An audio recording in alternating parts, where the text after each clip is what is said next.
Assalamualaikum warahmatullahi wabarakatuh. Perkenalkan, kami dari kelompok 3. Di sini kami akan menjelaskan mengenai salah satu model pembelajaran yang ada. Di sini kami akan membahas mengenai model pembelajaran yaitu problem based learning. Nah, ini untuk memenuhi tugas mata kuliah pengembangan strategi pembelajaran ekonomi yang diampu oleh yang terhormat Ibu Dr. Randa Dewi Kuryati, Magister Pendidikan, dan Ibu Dewi Pratita, Sarjana Pendidikan, Magister Pendidikan. Sebelumnya izinkan saya memperkenalkan anggota kelompok saya. Yang pertama ada Debbie Mareta Putri, ada Levi Setiawan, ada Winda Sumiati, ada Ririn Pratiwi, ada Nugrahani, ada Rifda Nurazmi, ada Triwulandari, ada Siti Holila, ada Resma Angelika, dan ada Tasya Cahyaning Tias. Baiklah, langsung saja ke materi yang pertama. Model pembelajaran problem-based learning merupakan salah satu proses pendekatan pembelajaran yang menggunakan masalah di dunia nyata sebagai acuan siswa untuk mengembangkan cara berpikir logis dan kritis. Model pembelajaran problem-based learning ini merupakan suatu model pembelajaran yang termasuk ke dalam pendekatan yang berpusat kepada peserta didik atau student center. Poin pentingnya dari model pembelajaran ini yaitu keterampilan siswa untuk memecahkan masalah yang ada dengan syarat tidak keluar jalur dari konteks pembelajaran. Model pembelajaran ini lebih menekankan pada proses pembelajaran jangka panjang yang mana siswa terlibat secara langsung dengan berbagai isu dan persoalan kehidupan sehari-hari. Belajar bagaimana memahami dan menyelesaikan persoalan yang nyata juga bersifat interdisipliner dan melibatkan siswa sebagai pelaku utama dalam merancang dan melaksanakan juga melaporkan hasil kegiatan. Model pembelajaran ini bertujuan untuk mendorong siswa untuk belajar melalui berbagai permasalahan nyata dalam kehidupan sehari-hari yang dikaitkan dengan pengetahuan yang telah atau akan dipelajari. Permasalahan yang diajukan pada model pembelajaran problem-based learning ini bukanlah permasalahan biasa atau bukan sekedar latihan, tetapi permasalahan dalam problem-based learning ini menuntut penjelasan atas sebuah fenomena yang fokusnya adalah bagaimana siswa mengidentifikasi isu pembelajaran dan selanjutnya mencari alternatif penyelesaian. Nah, selanjutnya yaitu rumpun model pembelajaran problem-based learning. Jadi, model pembelajaran problem-based learning itu termasuk ke dalam model pembelajaran pemrosesan informasi. Karena dalam model pembelajaran ini menitik beratkan aktivitas pembelajaran yang menggerakkan siswa menuju keaktifan dan kemandirian dalam pembelajaran di kelas.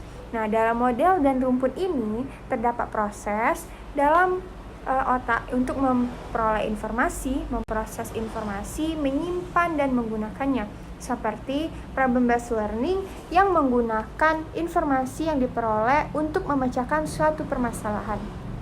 Pemrosesan informasi tersebut merujuk kepada cara-cara untuk menerima informasi stimulus dari lingkungan, mengorganisasikan data, memecahkan masalah, menemukan konsep, serta menggunakan simbol verbal maupun non-verbal.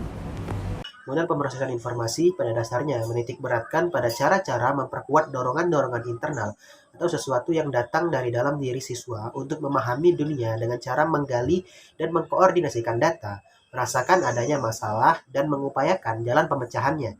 Dalam pelaksanaannya sendiri, metode problem-based learning dilakukan dengan berfokus pada keaktifan siswa, sedangkan guru hanya bertindak sebagai fasilitator. Problem-based learning merupakan pendekatan pembelajaran siswa pada masalah otentik.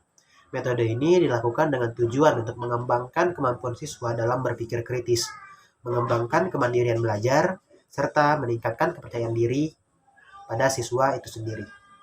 Jadi, untuk menerapkan model pembelajaran problem-based learning dalam pembelajaran di kelas, langkah-langkahnya sebagai berikut. Pertama-tama, guru menjelaskan tujuan pembelajaran, menjelaskan perlengkapan yang dibutuhkan, dan memotivasi siswa untuk aktif memecahkan masalah yang dipilih. Kemudian langkah kedua, guru membantu siswa mendefinisikan dan mengorganisasi tugas belajar yang berhubungan dengan masalah yang dipilih. Langkah ketiga, guru berperan untuk mendorong siswa mengumpulkan informasi yang sesuai dan melakukan eksperimen untuk mendapatkan penjelasan serta pemecahan masalah. Langkah keempat, guru membantu siswa merencanakan dan menyiapkan bentuk laporan yang sesuai untuk menunjukkan hasil penyelidikan. Laporan dapat berbentuk laporan tertulis, video, atau model lainnya. Dan langkah terakhir adalah guru membantu siswa melakukan refleksi atau evaluasi terhadap penyelidikan dan proses-proses yang sudah dilewati.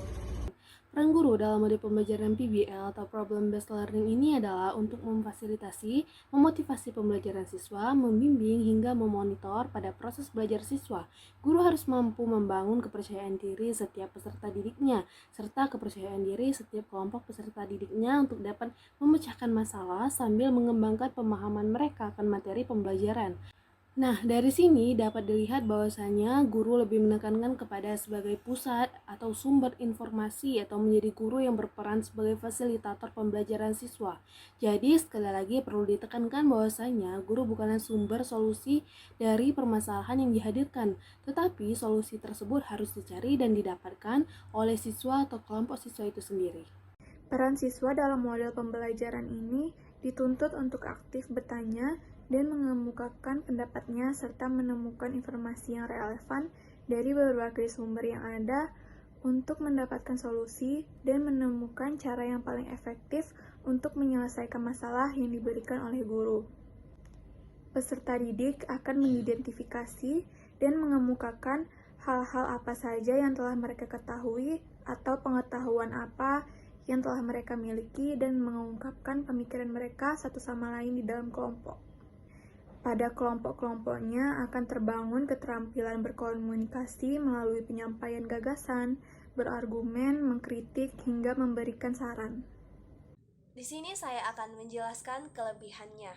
Yang pertama, siswa didorong untuk memiliki kemampuan memecahkan masalah dalam situasi yang nyata. Yang kedua, siswa memiliki kemampuan dalam membangun pengetahuannya sendiri melalui aktivitas belajarnya. Yang ketiga, pembelajaran berfokus pada masalah, sehingga materi yang tidak ada hubungannya tidak perlu saat itu dipelajari oleh siswa. Hal ini mengurangi beban siswa dengan menghafal atau menyimpan informasi. Yang keempat, siswa terbiasa menggunakan sumber-sumber pengetahuan baik dari perpustakaan, internet, wawancara, maupun observasi. Yang kelima, siswa memiliki kemampuan dalam menilai kemajuan belajarnya sendiri. Yang keenam, siswa memiliki kemampuan untuk melakukan komunikasi ilmiah atau diskusi atau presentasi atas hasil pekerjaan mereka. Dan yang ketujuh, kesulitan belajar siswa secara individual dapat diatasi, yaitu melalui kerja kelompok dalam bentuk peer teaching. Peer teaching adalah pola belajar antar sesama siswa. Saya akan menjelaskan mengenai kekurangan dari model pembelajaran Problem Based Learning atau PBL. Kekurangan pertama yaitu model pembelajaran Problem Based Learning atau PBL tidak dapat diterapkan untuk setiap materi pelajaran. Ada bagian guru yang berperan aktif dalam menyajikan materi. PBL lebih cocok untuk pembelajaran yang menuntut kemampuan tertentu yang kaitannya dengan pemecahan masalah. Yang kedua, PBL atau Problem Based Learning kurang cocok untuk diterapkan di sekolah dasar karena masalah kemampuan bekerja dalam kelompok peserta didiknya. Untuk itu, mahasiswa perguruan tinggi atau paling tidak sekolah menengah lah yang menjadi fokusnya. Yang ketiga, PBL biasanya membutuhkan waktu yang tidak sedikit sehingga dikhawatirkan tidak dapat menjangkau seluruh materi yang diharapkan dalam satuan pembelajaran, walaupun PBL berfokus pada masalah bukan konten materi. Yang keempat, PBL membutuhkan kemampuan guru yang mampu mendorong kerja siswa dalam kelompok secara efektif. Artinya, guru harus memiliki kemampuan memotivasi siswa dengan baik.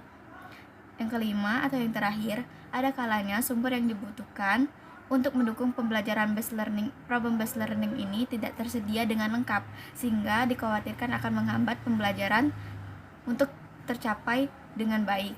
Seperti yang kita ketahui bersama, bahwa problem-based learning dapat diartikan sebagai pembelajaran berbasis masalah, yaitu model pembelajaran yang melibatkan siswa dalam suatu kegiatan atau proyek untuk menghasilkan suatu produk.